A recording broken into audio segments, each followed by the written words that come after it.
নমস্কার, আপনারা দেখছেন বরাক বার্তা বাংলা সংবাদ। আমি সঞ্জীব সিং। এক নজরে আজকের সংবাদ শিরোনাম।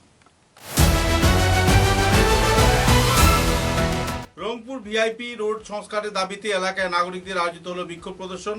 দীর্ঘ প্রতীক্ষার পর ভোগান্তি ভুগছেন এলাকার নাগরিকরা।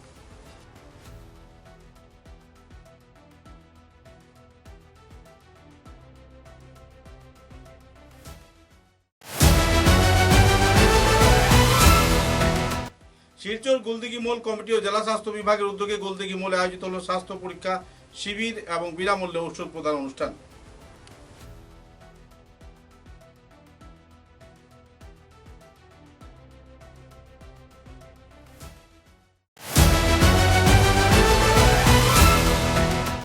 আসাম বিশ্ববিদ্যালয়ের কেন্দ্রীয় বিদ্যালয়টি বন্ধের আশঙ্কা, কি হবে এলাকার ছাত্রছাত্রীদের ভবিষ্যৎ, অভিভাবকদের মধ্যে আতঙ্ক।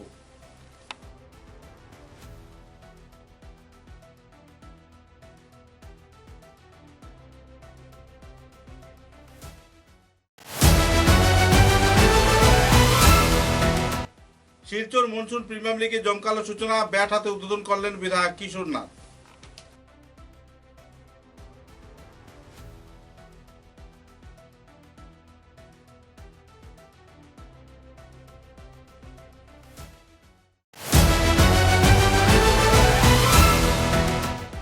কাটিগড়ায় 20 দিনের ব্যবধানে ফির উদ্ধার বিশালাকার বেঙ্গল মনিটর লিজার্ড, এলাকা জুড়ে স্বস্তির পরিবেশ।